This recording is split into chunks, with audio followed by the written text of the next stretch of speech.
Les causeries urbaines dans le poste.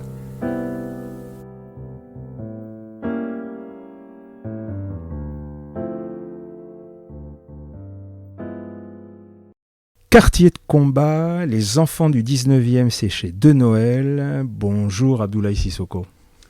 Bonjour. Bonjour Zakaria Roussi. Bonjour. Alors, déjà, je suis ravi que vous soyez là et je vais faire un petit préambule que je fais rarement, mais pour qu'il y ait une certaine honnêteté intellectuelle, il s'avère que j'habite ce quartier. J'ai habité la cité des Aiders, maintenant j'habite du quai de la Charente sur la zone Rosa Parks. Mes filles, et dont une encore qui a 2 ans et demi, va dans une des crèches de la cité Michelet. Et donc, évidemment, quand le livre est arrivé, j'avais vraiment besoin de le lire. Et puis, au-delà de ça, c'était pour dire, voilà, j'ai un regard biaisé, mais pas tant que ça. Pas tant que ça, pour une autre raison. C'est qu'effectivement, la grande majorité de ce que vous racontez, je le vois pas. Et pourtant, j'y passe tous les jours. En vélo, à pied, à faire les courses. Quand j'ai besoin d'un cube de levure, je vais chez le commerçant arabe de la rue de Crimée. Tous ces trucs-là. Et pourtant, je ne le vois pas. Ou j'en vois une partie parce que... Et je conclurai là-dessus, avant de vous donner la parole. Il y a quand même beaucoup de dealers là, qui sont sur le parc de McDonald's. Donc là, on traîne les pieds en emmenant nos enfants. Mais c'est ça aussi qui m'a énormément marqué dans le bouquin. Mais avant qu'on rentre dans le dur... J'aimerais avoir votre avis sur c'est quoi être parisien actuellement pour vous. Qui commence ? Zakaria. Allez Zakaria. Pour vous, c'est quoi être parisien maintenant ? Être parisien, c'est être habitant d'un quartier, populaire ou pas, et comment dire, et avoir tout à côté. Non mais c'est très bien. Et vous, Abdoulaye ? Alors on va tourner le micro, voilà. Donc de temps en temps, je dis aux gens, il y aura un petit blanc, mais c'est pas grave. D'accord. Pour moi, être parisien, c'est tout simplement habiter Paris, voilà, comme Paris, comme c'est défini. Alors je prolonge ma question. Donc habiter Paris. Et alors est-ce que vous fréquentez un peu plus souvent, ou je ne sais pas à quelle fréquence, d'autres territoires parisiens en dehors de votre quartier ? Bien sûr qu'on fréquente Non, je sais pas. Oui, si, on fréquente. Pour quelles raisons, par exemple ? Pour le boulot, je sais pas moi, des balades, des rencontres. C'est tout, hein, se balader, faire un peu de... Et vous, Zakaria ? Oui, comme Abdoulaye l'a stipulé, des balades, des rencontres, la famille. Puis voilà. Non, très bien, très bien.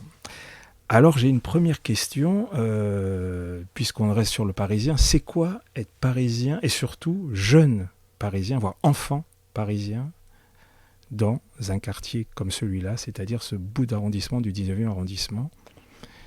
Comment on le vit quand on est enfant et quand on va commencer à grandir dans ce quartier-là ? Abdoulaye.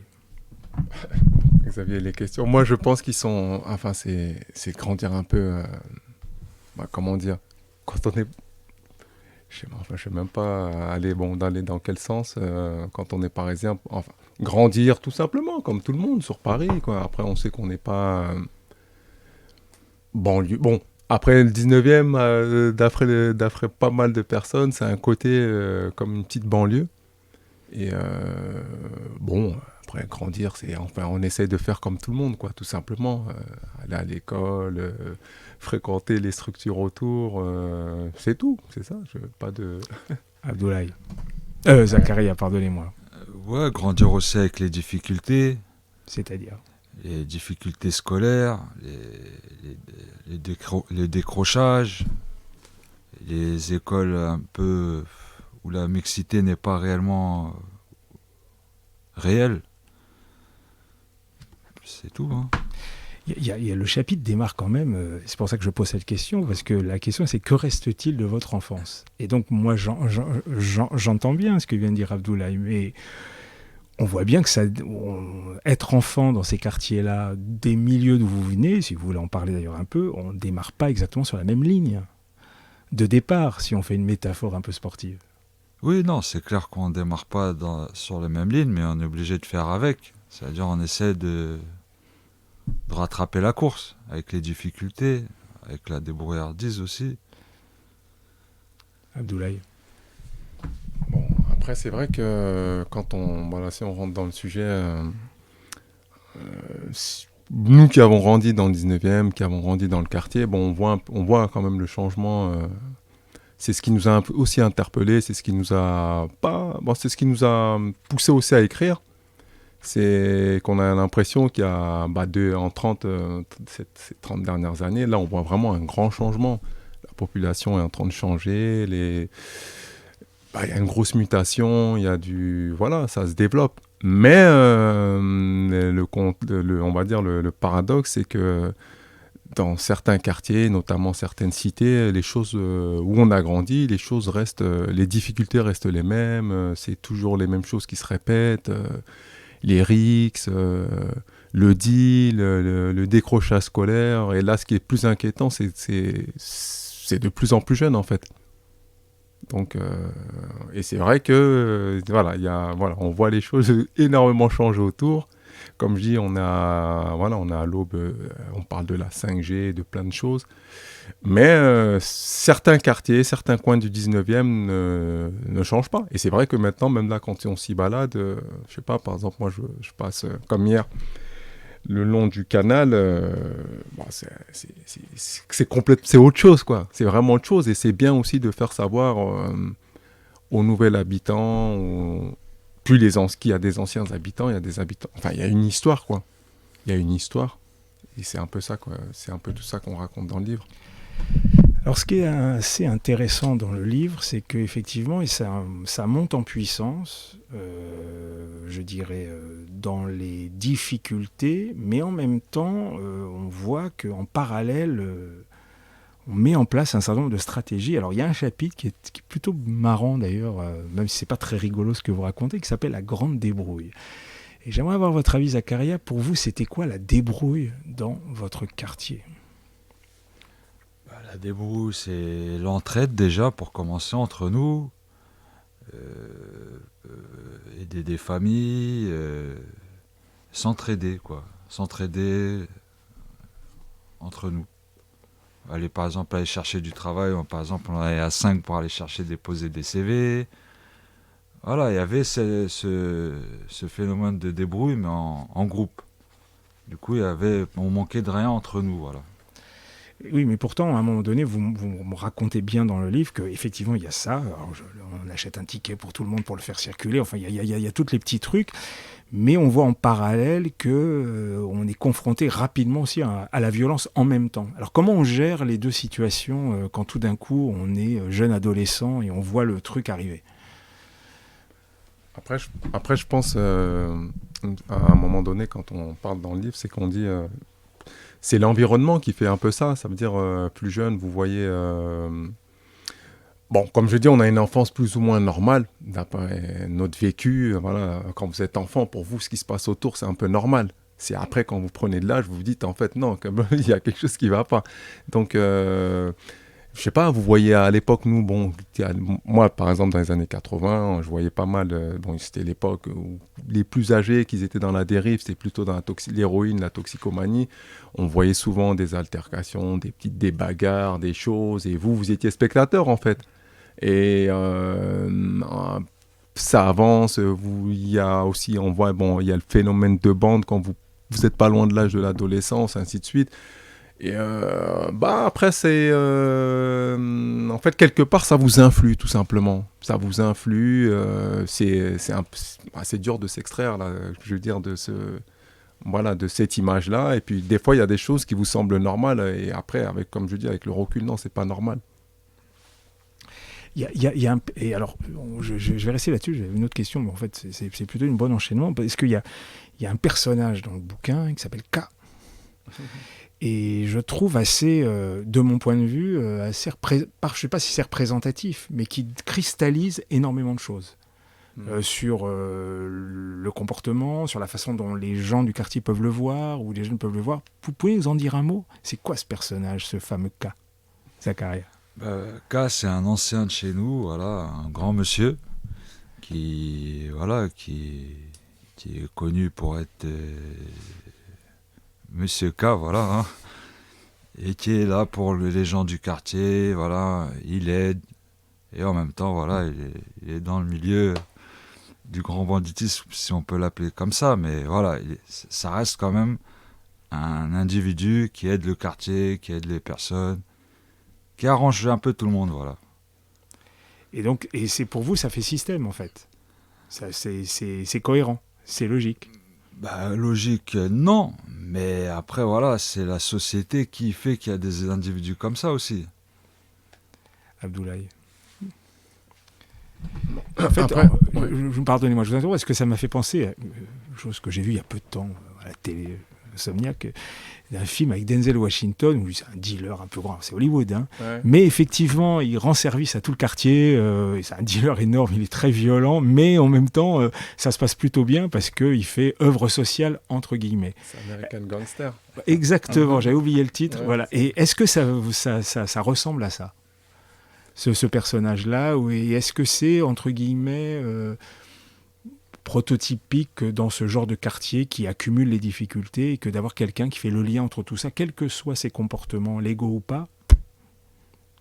Après, je pense que c'est un peu comme tous les, on va dire, tous les milieux ou toutes les différentes personnes, c'est qu'il y a, on va dire, c'est la particularité de certains. Il y en a qui sont bons, qui ont le sens de la solidarité, le partage, et il y en a aussi qui ont un fondamental mauvais, qui pensent qu'à eux, et puis qui sont prêts à écraser un peu les gens autour de soi dès qu'ils en ont l'occasion.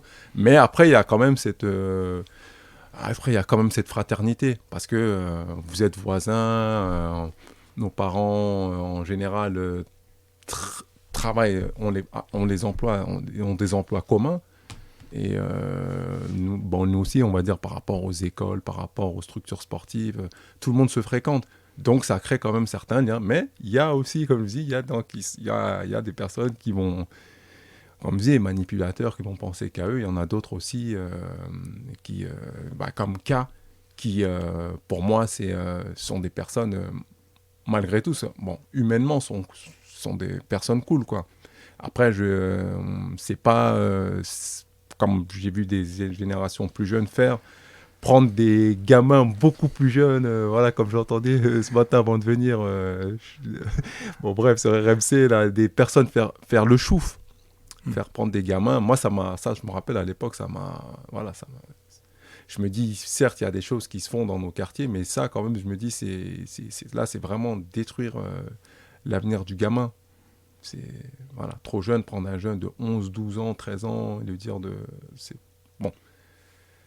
ça n'a rien à voir. Mais pour en revenir à un cas, je me dis ça dépend des cas. Ça dépend des cas. Des personnes.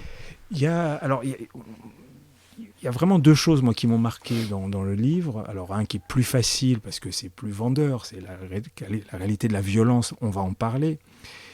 Mais ce qui m'a paru vraiment très intéressant, c'est le rapport à l'école.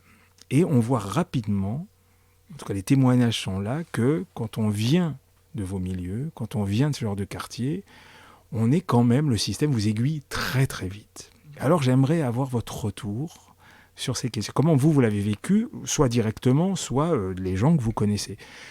Quel est le rapport à l'école, de voir comment vit-on de se dire, bon, ok, t'es bien sympathique, mais vous, mademoiselle, vous êtes bien gentille, mais globalement, on va vous envoyer dans le professionnel, ce serait pas mal. Enfin, ça, c'est vraiment hyper marquant. Et en plus, c'est un fil rouge, en plus, du bouquin, il revient. Qui commence ? Moi, pour mon cas, ça a été dès la 4e, on m'a fait redoubler la 4e. Et après, on m'a mis directement, m'envoyer en professionnel au lycée, collège Hector Guimard, en métallerie, en peinture. Sans rien demander. Alors que moi, mon but, c'était faire aller au lycée général et faire du droit. Mais à la fin, on m'a poussé vers la sortie professionnelle, bâtiment, chez les fous là-bas, là, Hector Guimard. Et alors, comment vous le viviez, vous, vos parents, vos proches Pour moi, c'était dur, mais pour mes parents, eux, pour autant qu'on avait une situation professionnelle, qu'à la fin, ça débouche sur un métier, pour eux, ça allait. Mais pour nous, tu me dis métallerie ou peinture, je dis pas que c'est pas des métiers, mais on avait les capacités pour aller plus loin, intellectuellement, et même, pour avoir des diplômes. Je vois, j'ai des amis à moi, ils reprennent actuellement les cours de droit. Pourtant, ils ont été en mécanique, en électricité. Non, ça n'a pas été facile, niveau professionnellement, à l'école. Abdoulaye. Alors, moi, si je parle de la scolarité, j'ai parlé de beaucoup plus jeune. Quand j'étais en CP. En CP, le souvenir du CP, je me rappelle, c'est que je sais plus pourquoi. Voilà, les souvenirs sont mélangés. C'est que je crois, mais j'avais pas de cartable. Mes parents m'avaient pas pris de cartable les premiers jours ou les premières semaines, je me rappelle plus. Hein, mais pourtant, j'ai ma grande sœur qui a un an de plus que moi, qui avait démarré l'année d'avant. Et du coup, j'étais calme, assez réservé. La maîtresse m'a foutu au fond de la classe. Je me rappelle, moi, j'étais au fond de la classe. J'étais à côté des pots de fleurs, des chauffages et compagnie, quoi. Vraiment, derrière une grosse partie de l'année, je parlais peu. Et bon, pour moi, c'était un peu normal, entre guillemets. Et à la fin de l'année, tout simplement, ce qui se passe, c'est que je suis orienté en perfectionnement, classe de perfectionnement pour la rentrée prochaine. Au lieu d'aller refaire le CP ou d'aller en CE1, on m'a mis en classe de perfectionnement. Mais franchement, le réflexe, moment je le dis dans le livre, le réflexe que ma mère a eu, c'est que pendant l'été, les vacances juillet-août, elle m'a envoyé chez une voisine qui habite au rez-de-chaussée, une certaine Madame Raymonde que je salue. Qui m'a appris, je me rappelle, les horaires, c'était de 17 chaque soir de semaine, 17h, 19h. Je descendais en bas au rez-de-chaussée, nous on était au 4e, je descendais chez Raymond et elle m'a appris à lire. Elle m'a appris à faire des mathématiques, elle m'a vraiment... je vous assure qu'en 2 mois, je suis revenu, en fait, ce qu'on devait m'apporter en une année, en 2 mois, c'est vite revenu. Et quand on m'a mis l'année d'après, quand j'étais en classe de perfectionnement, j'étais un des plus jeunes. Il y avait d'autres personnes plus âgées. C'était à peu près le même âge, mais je crois que c'était plus des 74, 73. Moi, je suis de 75. Et du coup, j'ai fait une année, je me rappelle. Hein, j'étais deuxième de la classe sur je ne sais pas combien d'élèves. Donc après, l'année d'après, on m'a remis en CE1. Et puis, je suis parti comme ça jusqu'au lycée, normalement. C'est comme dit Zach, en fait, oui, on a des capacités, mais il faut être cadré. Et il faut aussi que... des fois, les enseignants... Bon, après, je sais que c'est difficile avec plusieurs enfants et tout, mais là, moi, ce qui va arriver, c'est quand même... c'est un peu hors du commun, je veux dire. Et donc, pareil, vous avez fait un parcours professionnel ou vous avez été un peu plus loin jusqu'au baccalauréat comment ça s'est passé Non, moi, j'ai fait un parcours professionnel à partir de la 3e, j'ai été orienté en BEP. Et après, pour moi, c'était plutôt un choix parce que j'avais quand même des difficultés, je me rappelle, en mathématiques. Et puis, je m'étais dit, sincèrement, hein, après, je m'étais dit quoi? Je m'étais dit, le lycée, ça va être du boulot, du boulot, du boulot. Et je me suis dit, je voyais tous les... Après, c'est vrai qu'on a un peu l'influence de groupe aussi. Je voyais beaucoup de copains qui étaient en lycée professionnel et tout. Et je me suis dit, bon... le soir, quand on sortait du collège, on se retrouvait souvent en bas à s'amuser et tout. Donc, je me suis dit, bon, je sais que je ne bûcherai pas comme un taureau. Donc, voilà, je suis parti en lycée professionnel qui était, pour le coup, moi, ça m'a semblé beaucoup plus simple au départ, mais je me suis fait piéger, en fait, parce que c'était... Comment dire, pour moi, ça m'avait l'air trop facile, entre guillemets, hein, c'est pas péjoratif. Ça m'avait l'air trop facile et du coup, je me suis endormi. Ça veut dire que je restais sur mes acquis et puis je bossais pas plus que ça. Et au final, le BEP, je l'ai loupé à quelques points près. Donc après, j'ai rebondi sur un BEP. Ça, c'était un BEP installateur conseil en équipement du foyer. Donc j'étais dans une école qui a, oh là là, le lycée... c'est à Colonel Fabien, j'ai oublié. Gustave Ferrier, voilà. J'étais là-bas et puis c'était, comme un peu dit Zacharias, c'était le lycée où il y avait 90% de garçons. Donc vous retrouvez entre gars, et voilà, bref. Et après, comme je vous disais, j'ai pu faire un BEP en 1 an. J'ai eu un diplôme équivalent BEP de vente et voilà, mon parcours scolaire, c'est un peu ça. Dites-moi, Zacharia, avec le recul, est-ce que votre témoignage est assez parlant, est-ce que les choses ont vraiment changé et est-ce qu'il y a, pour vous, il y a une réalité liée entre la façon dont on est orienté scolairement, le quartier où on habite, le milieu social dans lequel on est?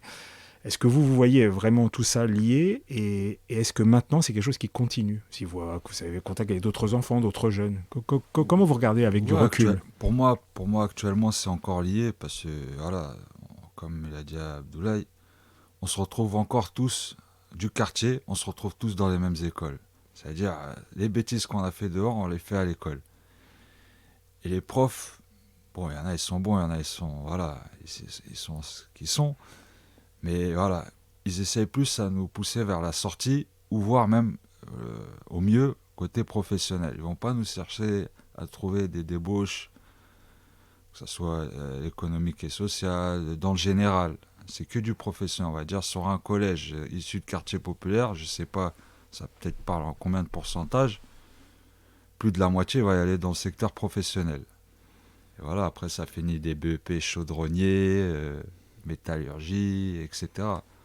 Donc pour moi, la situation actuelle, et encore moi je vais encore dire, c'est pire, parce qu'actuellement on a le phénomène du décrochage scolaire.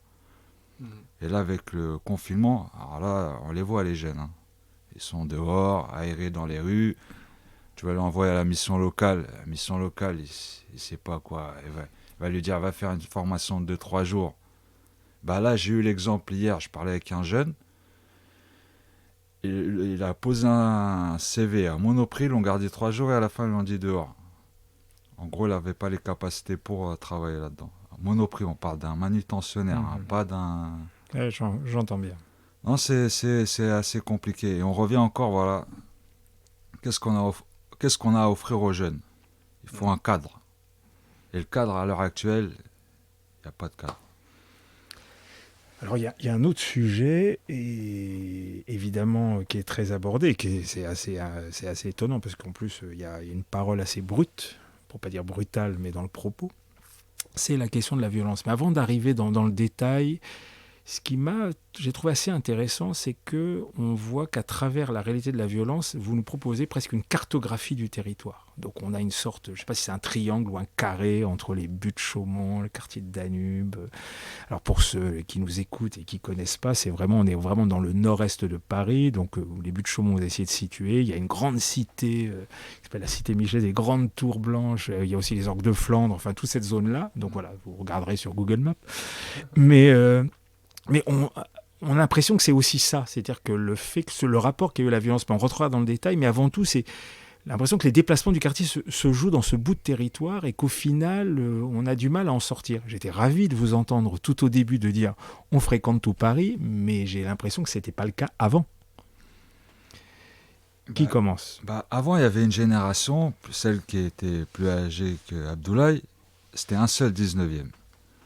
La génération Abdoulaye, c'est eux où c'est parti, où ça a commencé vraiment les problèmes, les X. Et ça a suivi jusqu'à, on va dire, maintenant. Alors c'est quoi les plusieurs 19e? Plusieurs 19e, voilà. Il y a, on va dire, les plus grands ensembles. On a la cité Michelet, Riquet, Place des Fêtes et Danube. Et Ourcq et Lomière. Ces 5 cités-là, c'est eux qui se fricotaient en embrouille. En Belleville aussi. Abdoulaye. Quelle était votre cartographie, vous ça ressemble un peu à ce que raconte Zakaria? Non, après, de toute façon, oui, c'est carrément ça. Après, oui, pour moi, c'est carrément ça. En fait, c'est on va dire, les plus grosses cités, les plus grandes cités, avec un peu plus de monde, voilà, plus de jeunes quand il y avait cette époque du RIC, qui a démarré. Je veux dire, ça partait. Enfin, ces jeunes-là, ouais, ces mêmes jeunes, c'est nous-mêmes qui, voilà, on s'affrontait. Malheureusement, après, ça part, pour moi, avec les souvenirs, ça parle de quoi si on recentre ça aujourd'hui? Et quand on parle de la scolarité, qu'on parle de beaucoup de structures dans le 19e, où, gamin, vous n'avez pas accès à tout. Donc pour vous, quand vous venez à un moment donné de votre quartier, ça reste votre territoire. Pour vous, dans votre tête, c'est votre cité, c'est votre territoire.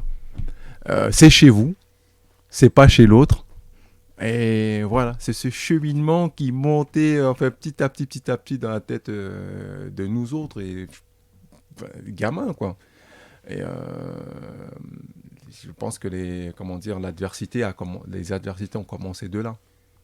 Alors, à partir de quelle époque? C'est quoi? C'est les années 90? À partir de quand, tout d'un coup, et vous avez un début de réponse, mais là, ça a aiguisé ma curiosité. Enfin, que je connais un peu la réponse parce que j'ai lu le livre, mais comment ça commence et surtout comment ça s'organise en fait? Parce que ce qui est fascinant de ce que vous racontez là, c'est vrai que globalement, on est informé par la presse. Ouais.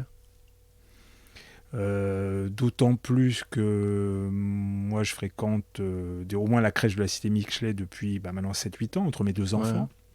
Je sais qu'il y a eu il y a très peu de temps, enfin, donc on regarde un mort au coup de couteau, une bande s'affronter à 100 mètres de là. Et au final, ce qui est moi qui qui vient à peu près de votre milieu, mais qui suis devenu un petit bobo, en fait ça nous échappe. Ça nous échappe. Donc, ce qui, moi, m'intéresse aussi, c'est de vous nous raconter comment tout d'un coup, on se met à fréquenter une bande, comment on en arrive à rentrer dans des formes de rixes. Et puis, bon, c'est vraiment très dur ce que vous racontez. Comment les choses basculent? Comment vous l'avez ressenti au moment où vous dites ça? Voilà.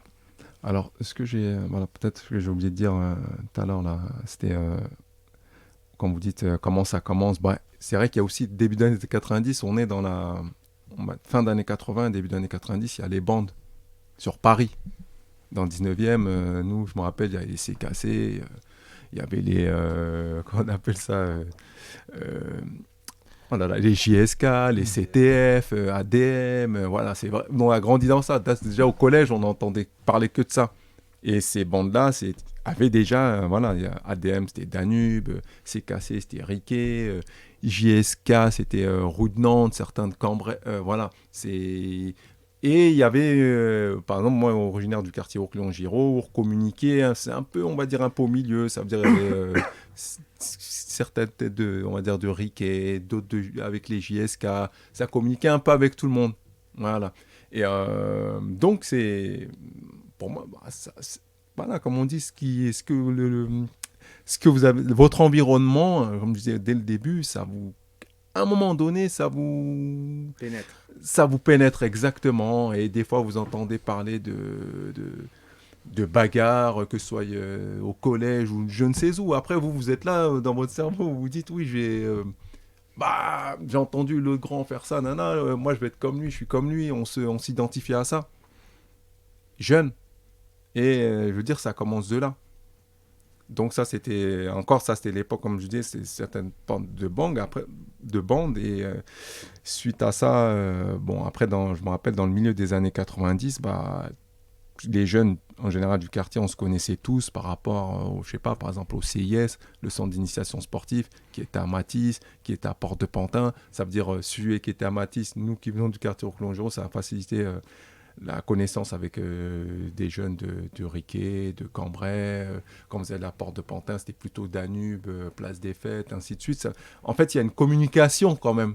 Parce que vous êtes... on a plus ou moins, je veux dire, on fréquente les mêmes écoles, les mêmes lieux. Et puis voilà, après, il suffit juste qu'un petit différend a lieu entre une personne qui vient, je sais pas, d'Ourcq et une personne qui vient d'un autre quartier. Les emballements, ils ont commencé un peu comme ça. Voilà, après, chacun veut montrer qu'il est plus fort que l'autre, ceci, cela, et puis des fois, ça a duré malheureusement des années, et malheureusement, on voit les choses perdurer. Il y a eu aussi il y a eu aussi pas mal il y a eu des décès. Et ce qui est malheureux aussi, c'est que des fois, on voit, moi, quand on voit les articles de presse dire toujours c'est lié au trafic. Non, c'est pas lié au trafic, c'est lié à des conneries. Lié au trafic, c'est du banditisme, c'est des choses, c'est plus haut. Donc voilà, ça part souvent c'est plutôt, comme dire, on a notre territoire, c'est notre coin, c'est notre rue, on est des gars d'ici, donc c'est tout, c'est plus ça qu'autre chose. Zakaria, en écoutant Abdoulaye, on a aussi l'impression, et on le voit dans le livre, que quand on est pris dans cette logique-là, ce que vous racontez, on a quasiment plus de recul. Ça devient une évidence d'être dans ce mécanisme. Est-ce que c'est comme ça qu'on le vit? Et surtout, à un moment donné, quand vient le déclic de se dire « là, ça va loin, là, il faut que je trouve une solution ». Après, les phénomènes des bandes, ça date pas d'aujourd'hui. Ça a toujours existé. À Paris, il y a eu Les bandes. Apaches de Belleville, il y a plus d'un siècle. Voilà.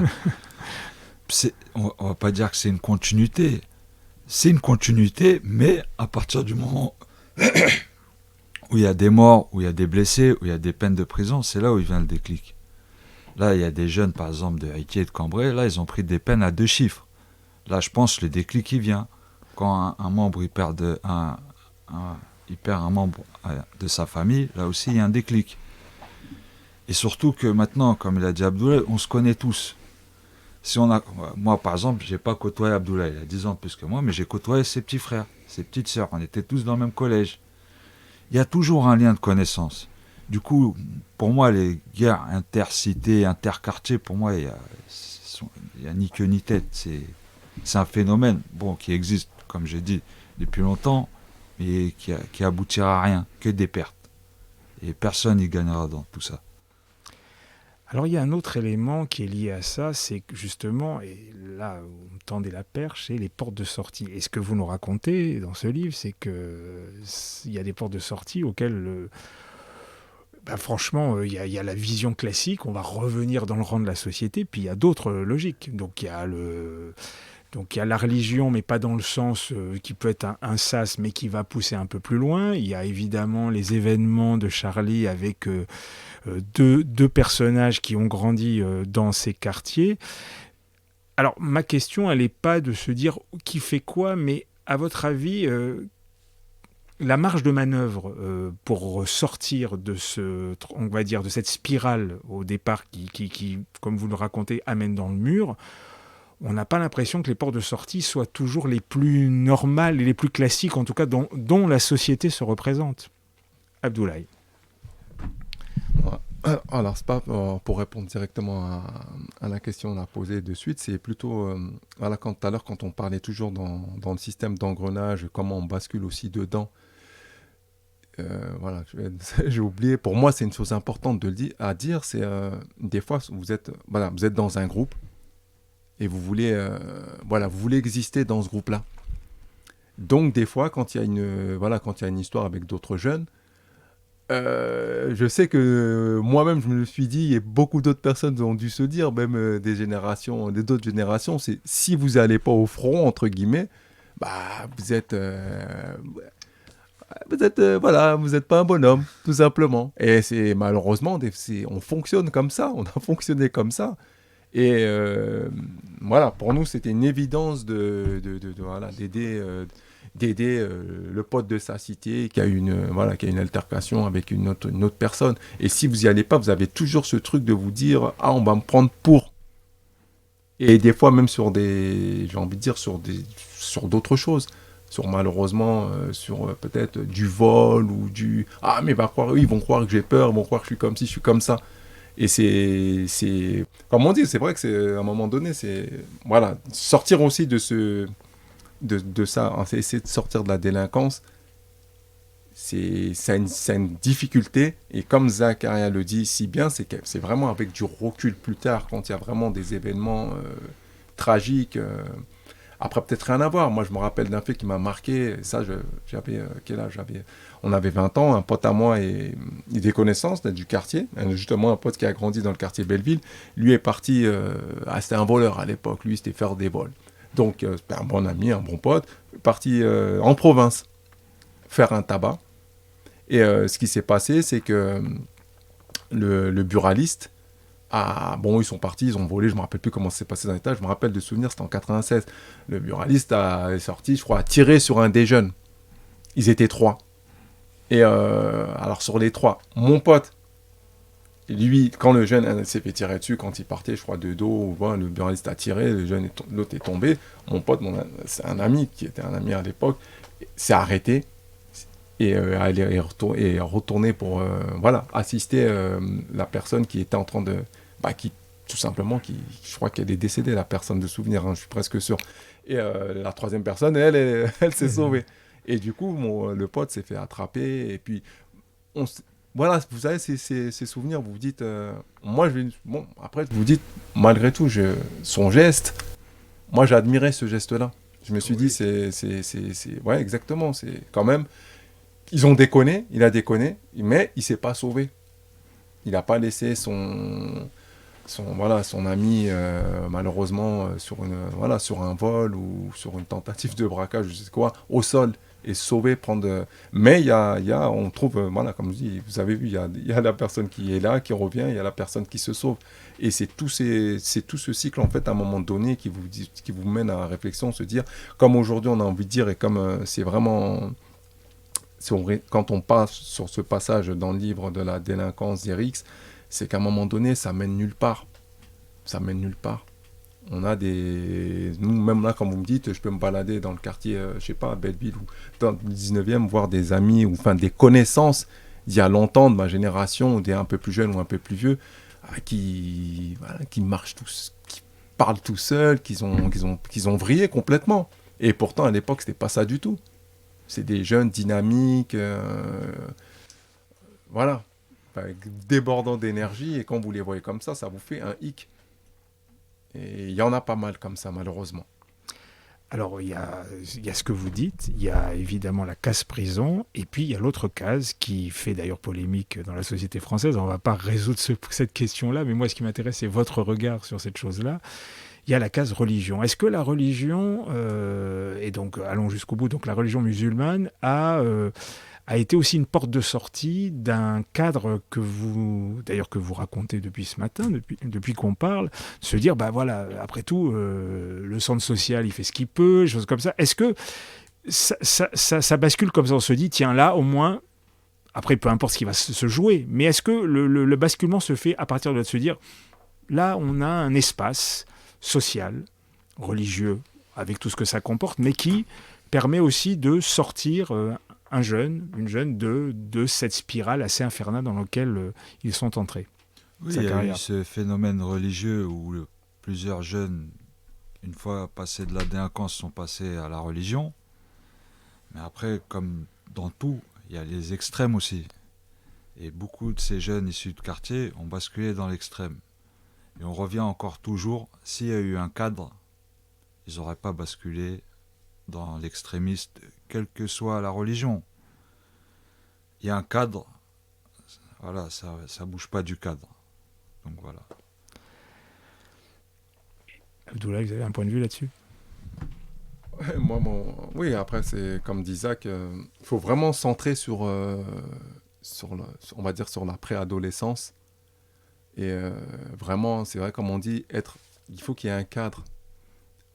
C'est des jeunes, il y a eu des jeunes, même moi, je peux m'inclure dedans. À un moment donné, vous êtes un peu influencé par tout ce qui se passe à l'extérieur. Et après, si on vient sur le terme religion, pour moi, jusqu'au jour d'aujourd'hui, pour moi, la religion, c'est la paix, quoi. Voilà, donc après, comment dire, surtout, à un moment donné, il faut avoir du recul et du discernement. C'est très important. Alors, il y a 2 points, et j'aurais posé la question, ça n'avait pas été abordé dans le livre, mais ça l'est, donc ça me tranquillise. Ouais. Alors, qui dit cadre, dit encadrant. Et qui dit encadrant, dit aussi les responsables des encadrants, on va dire nos élus. Alors, il y a un petit chapitre, là, qui m'a fait du bien en même temps. Parce que même si on ne vit pas les mêmes choses, on pense souvent en commun. Donc, le titre, je crois que c'est une amère politique, ou la politique amère en tant que telle. Alors, je ne peux pas m'empêcher, et puis surtout, ça encadrera ce que je voudrais conclure, c'est-à-dire la représentation que vous avez de la ville, parce que vous en avez parlé tout à fait au début, et ça, on ne va pas y échapper. C'est un peu l'idée ici au Jour Urbain, on parle des questions urbaines, mais comment vous vivez ça ? C'est-à-dire, on voit bien donc nos élus...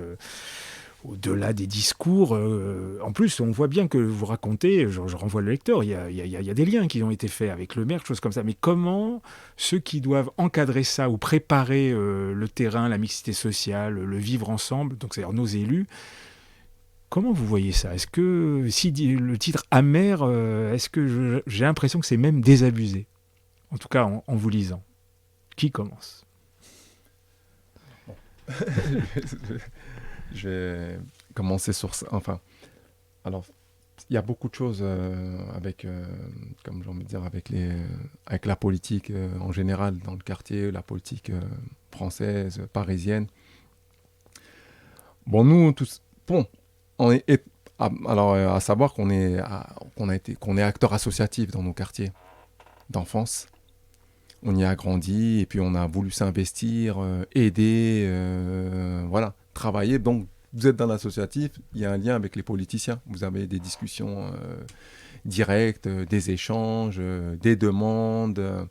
Bon, moi, par exemple, aujourd'hui, mon association qui est toujours active, Vue d'ensemble, on a, voilà, on touche plus, je sais pas, une 150 de jeunes avec nos actions football, soutien scolaire, prévention de délinquance, faire des événements, fêtes de quartier et consorts. Et ça fait, on a commencé, on a démarré en début d'année 2012. On a fait un appel d'air avec, comment dire, avec on a eu des créneaux pour pouvoir faire du football. Donc ça a ramené plusieurs jeunes, ça a ramené des jeunes du quartier Léon-Giraud, du quartier Pierre-Réverdy, du quartier Rue Petit, communiquant aussi avec des jeunes de Danube. Au début, on avait une masse de gamins arrivés parce qu'on a eu les premiers créneaux qu'on a eu. Par exemple, on nous a donné quoi? Le créneau, je me rappelle, c'était le samedi, 21h, 22h30. Et moi, pour l'attribution du créneau, mais je me suis dit, mais attendez, même si c'est des jeunes, je me dis samedi soir, les mecs ils vont en week-end. Moi, quand on était jeunes, on allait au cinéma. Vous allez sortir, il y a des mariages, enfin, il y a des événements le samedi soir à cette heure-ci. Je me suis dit, c'est quoi ce créneau? Mais bon, on l'a pris, donc je me suis dit, je pense qu'il n'y aura personne. Au contraire. Comme je dis, franchement, des fois, il y avait une 50 de gamins. C'était ingérable, limite. Mais ils venaient, ils se dépensaient, ils s'occupaient, ils s'amusaient, ils rigolaient. Il y a un cadre qui commençait à se poser. Et de là, on a vu cet engouement. On a monté une équipe de football plus pro. On a professionnalisé. Et on a laissé aussi du loisir pour les jeunes au travers le football. Après, de là, comme je disais, pas mal d'actions. Et là, l'associatif, on s'est développé avec du soutien scolaire et tout. Bon, bref, donc vous faites des comptes rendus, la mairie, tout le monde est au courant. Voilà. Donc, il y a des échanges. Et à un moment donné, vous dites, bon, c'est bon, vous avez fait vos preuves, ça fait 2-3 ans que vous fonctionnez comme ça. Là, on a besoin de plus fonctionner avec des bénévoles, pouvoir salarier des personnes dans l'équipe associative et en même temps avoir un lieu propre, qui avoir des créneaux en fin de journée, 18h, 20h tous les jours, le centre social du quartier Léon-Giraud. Et au départ, quand on a créé l'association, la condition avec nos élus, c'était vous allez monter en puissance, on va vous suivre. Voilà. Alors, à un moment donné, comme j'ai dit, nous, on aime bien faire nos preuves. Hein. Ça veut dire que vous n'êtes pas venu toquer à leur porte dès la première année, dire voilà, on a besoin de ci, on a besoin de ça. Parce qu'on a l'impression d'être éduqués comme ça en France. C'est que le rapport financier, il est timide. Il faut pas en parler tout de suite. Bon, voilà. Bon, moi, on est issu de l'entrepreneuriat, donc vous avez ce rapport quand même financier. Et bon, bref, alors je vous dis, il y a 2-3 ans qui passent, et là, vous faites des demandes, et on vous dit ensuite, là, on vous ramène les difficultés. Quand j'ai envie de dire politique. Politique de ville, on va dire, vous, par exemple, dans votre quartier, c'est un quartier, c'est une cité, quoi, avec toutes ces problématiques reconnues, j'ai envie de dire, au niveau de la délinquance et plusieurs autres choses. Il y a des cambriolages, il y avait de tout à un moment donné. Et on vous dit, vous n'êtes pas en politique de ville. Le zonage du quartier Léon-Giraud n'est pas en politique de ville, donc vous bénéficiez pas. Vous avez peu il y a des subventions que vous pouvez pas avoir. Subventions d'État, subventions enfin bref, pas mal de subventions que vous pouvez pas avoir. Alors, est-ce qu'il y a possibilité d'avoir une salle? Une salle, le problème, vous, dans votre périmètre, il n'y a pas de salle. Il n'y a pas de salle, le problème, c'est ça. Et à un moment donné, vous vous rendez compte, il y a 2-3 ans, quand on était vraiment sur des projets de salle qui devaient être actés, toute l'année, on nous dit oui, c'est bon, vous inquiétez pas. Vous savez, le temps est passé, hein, là je vous parle, ça c'était en 2018. C'était la période de Coupe du Monde, là. Et finalement, on vous dit quoi? On vous dit non, finalement, pour les salles, je me rappelle plus ce qu'on nous a dit. En tout cas, on n'a pas eu de salle jusqu'à ce jour. on va jouer sur voilà. Après, on va jouer sur l'assise financière. Même pour un poste, on joue sur l'assise financière à vous dire oui, votre association, l'assise financière de votre association n'est pas voilà, vous n'avez pas les moyens de pouvoir gérer un poste. Et qu'est-ce que vous comprenez dans ça? Vous pouvez pas avoir de subvention, vous pouvez pas avoir de, vous pouvez pas financer, enfin vous pouvez pas financer de poste, vous pouvez pas avoir de locaux pour pérenniser, pour que les jeunes et les parents puissent vous identifier clairement. Pas penser que vous avez un lien avec le centre social, que vous travaillez avec le lien social et que vous faites une continuité derrière. Parce qu'à un moment donné, et je vais dire les choses crues et clairement, ça a arrangé certains, ça. Ça a arrangé des personnes de croire que vous étiez là, vous travailliez pour une structure et que vous faisiez la continuité le soir. Donc il y en a, des fois, ça les dérangeait pas de je veux dire, de faire un peu cette ressemblance, enfin, je veux dire, c'est pas le mot qu'il faut, mais bref. Non, mais je comprends. Voilà. Mais voilà, c'est tout ça. Et je veux dire, en fait, la déception, elle vient d'où quand... excusez-moi, je suis très long, je pense. Mais, non, mais ici, on a le temps. C'est... comme disent beaucoup de gens, c'est beaucoup de promesses. Et... beaucoup de finalement au final le résultat c'est pas grand chose. C'est pas grand chose. Et là par exemple ce matin avant de venir, je suis obligé de dire ça, j'entendais la ministre Madame Chiappa qui était voilà, invitée chez Bourdin. J'écoutais comme ça rapidement avant de venir et j'entends oui, il y a une enveloppe de je crois 10 millions d'euros qui va être versée pour les quartiers populaires. Mais moi Xavier, quand on me dit ça, qu'est-ce que je me dis?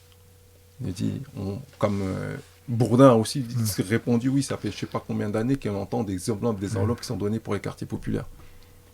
Je vous dis sincèrement, avec tous les gens qui nous écoutent, c'est malheureusement, ça va où vont ces sous? À qui on les donne? On les donne aux mêmes personnes qui redistribuent aux mêmes personnes et les mêmes personnes qui n'auront pas. Moi, quand on me dit ça, ça me fait aucun effet parce que je sais que vous en verrez pas la couleur. Exactement. Et alors aujourd'hui, on va vous dire oui, il y a le problème du RICS, problème des jeunes dans la dérive, dans la religion, dans ci, dans ça. Alors, on ne donne pas les moyens aux acteurs de terrain qui ont une proximité avec ces jeunes. Ils ont une proximité réelle. Parce que vous avez un peu grandi comme ces gens-là, donc vous savez les parler quand il faut leur parler. Vous n'avez pas peur d'aller vers eux, discuter avec eux. Tout le monde, moi je ne vais pas dire que toute association a son importance. On va pas dire exclure une plus que l'autre, non. Mais à un moment donné, vous dites, on vous exclut, vous êtes exclu. L'association de terrain, on vous exclut. Donc le rapport, maintenant le rapport avec les politiciens, c'est, je comprends que, on n'a pas attendu aujourd'hui en plus pour voir ça, mais quand même vous êtes rentré dans le jeu, et vous avez œuvré, il y a une reconnaissance locale, il y a une reconnaissance au niveau de la ville de Paris, donc on peut pas dire que, par exemple moi quand je parle de notre association Vivre ensemble, vous faites pas grand chose. On n'est pas dans ce cadre-là. Zacharia, comment vous voyez les choses, vous? Après, moi, je vais être clair et simple. C'est ce qu'on attend. Ouais. Clair, simple. Vous n'êtes pas simple. Il y a des politiques qui œuvrent avec leur cœur et il y a des politiques qui œuvrent pour leur carrière.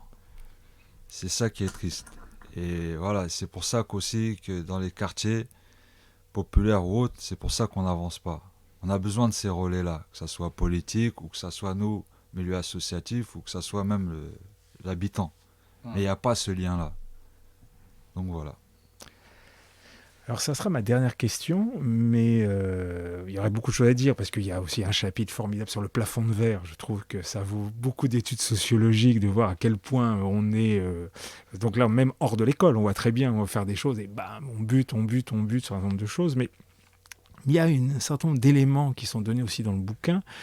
C'est par rapport au quartier, par rapport à la capacité de s'y intégrer. En fait, je vais y aller directement. J'ai l'impression, en vous lisant, et c'est peut-être un paradoxe, que ce que vous avez vécu, vous, à votre époque dans le quartier, une famille, maintenant, du même niveau social, peut-être de mêmes origines, elle pourrait même plus maintenant être dans Paris. Est-ce que je me trompe en vous disant ça ? En tout cas, c'est vraiment ce que j'ai ressenti dans le livre, en disant le paradoxe, malgré toutes les difficultés, vu le milieu d'où vous venez, vous avez réussi encore à être parisien, et je me demande si c'est encore possible maintenant, tellement on chasse des gens, et il n'y a même plus les pauvres, hein, ça touche la classe moyenne, ça touche tout. Comment vous le ressentez, ça ? Est-ce que je me trompe en analysant les choses de cette façon-là ? Non, je pense pas que vous vous trompez. Et de toute façon, c'est le ressenti, c'est clairement ça. Après, tout le monde, je veux dire, enfin tout le monde, on connaît le prix du mètre carré maintenant dans le 19e, je crois qu'il y a à peu près 10 000 euros. Si c'est bien, un petit voilà, peu moins, près, mais ça va, dans 9 les 000, 10 alentours. 000, ça ne veut plus dire grand-chose à ce niveau-là. Et d'ailleurs, c'est là où, moi, par exemple, pour faire, peut-être pour faire un peu plus court et plus simple sur, quand je vous parlais tout à l'heure de... Quand on parle de même des structures, par exemple d'une salle, c'est un service jeunesse et tout pour les jeunes, je me demande est-ce qu'on a envie de toujours voir ce centre social, ce centre jeunesse, ce qui va ramener les jeunes, certains jeunes du quartier qu'on n'a pas envie de voir. Voilà, on s'interroge et on se dit, moi j'ai l'impression que ça colle pas au décor. Ça colle pas au décor avec ce qui se passe autour. Quand je vous parle de local, on voit d'autres associations. J'ai rien du tout, moi, contre je sais pas, la gentrification, ou les bobos et compagnie. Bon, tant mieux. Mais vous vous dites, je vois pas mal d'associations, pas mal de locaux, avec des bons projets, certainement. Après, moi, je vois pas mal de choses qui se passent autour de nos quartiers, mais pour les jeunes et les habitants historiques du quartier, on voit toujours les mêmes choses. Presque rien. Donc alors, vous vous dites, on n'attend plus que, je sais pas, la finalité du projet du Grand Paris, après les JO, je ne sais quoi, et puis... mais on va vous dire, mais non, il y a toujours l'habitat, un pourcentage de logements sociaux de 40% dans le 19e. Oui, mais d'accord. Ah, mais je ne sais pas, ces logements sociaux, si ça ne va pas devenir pour une classe... une classe cadre moyen, j'en sais rien. Mais on a clairement, pour moi, le dessin, il va dans ce sens-là. Zakaria. Oui, Abdoulaye, il a bien dessiné le programme. Hein. Là, on va dans la gentrification totale. Hein. Même là, on voit la cité Ourcq, par exemple. Sur la cité, ils veulent construire au-dessus des logements à l'achat et au-dessus, ça reste des HLM. Après, voilà, je veux bien la mixité sociale, etc. Il faut que ça soit la mixité sociale dans les deux sens. Pas en haut l'achat, l'autre il a son escalier, et l'autre il a son escalier, il faut que ça soit un escalier commun. Donc voilà, non, il a bien dessiné le programme du Grand Paris. Bien, est-ce que...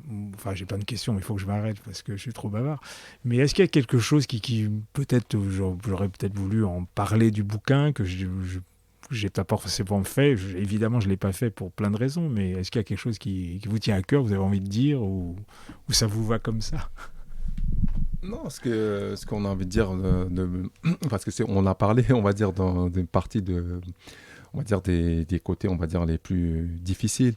Après, ça n'empêche pas qu'il y a beaucoup de jeunes dynamiques, avec de l'énergie, qui ont réussi à faire des choses. On parle de Momo Sissoko qui est devenu footballeur, François Gautré, malgré les difficultés, qui a surfé et qui a œuvré et qui est un des numéros 1 pour moi dans tout ce qui est festival hip-hop au jour d'aujourd'hui. Et après, on a eu... on a eu des parcours atypiques, les enfants, on a affronté les mêmes difficultés. Mais ça reste, je veux dire, le plus important, c'est, après on peut pas passer, le marqueur de réussite, c'est pas tomber, on va dire, dans les projecteurs, la lumière et tout. Non, il y a, comme on dit, il y a Oxmo Puccino, il y a pas mal de personnes, il y a quelques personnes. Le plus important, nous, s'il y a un message, c'est vraiment que les jeunes puissent trouver une place dans la société. Une place, tout simplement. Les jeunes, c'est l'avenir, c'est travailler avec nos jeunes. Mais travailler avec nos jeunes, c'est pas les exclure continuellement ou continuellement Voilà. Après, on se bat. Il y a des tempéraments pour justement, on baisse pas les bras. On a espoir que Je le les choses confirme. changeront. C'est tout. Zakaria, un petit mot pour... Abdullah, il a bien résumé la fin. On demande qu'à être à la même table dans les discussions, dans les cercles de réflexion. Voilà. Hein. Écoutez, bienvenue. En tout cas, merci d'être venu à cette modeste table. Merci à vous de nous recevoir. Non, mais Merci, Xavier. c'est une belle conclusion. Alors, je rappelle le titre du livre, Quartier de combat, les enfants du 19e, et des enfants, en tout cas, que j'ai en face de moi, qui ont bien grandi, dans tous les bons sens du terme. Donc, Abdoulaye Sissoko, merci. Zakaria Roussi, vous avez travaillé en collaboration avec Pauline Guéna, que je regrette de ne pas avoir invité, comme ils peuvent le voir, pour des raisons techniques. Nous n'avons qu'un seul micro, mais nous la saluons parce que je pense qu'elle vous a bien accompagné, Merci. fait un super travail. Eh bien, merci à vous. Merci beaucoup. Merci. Merci.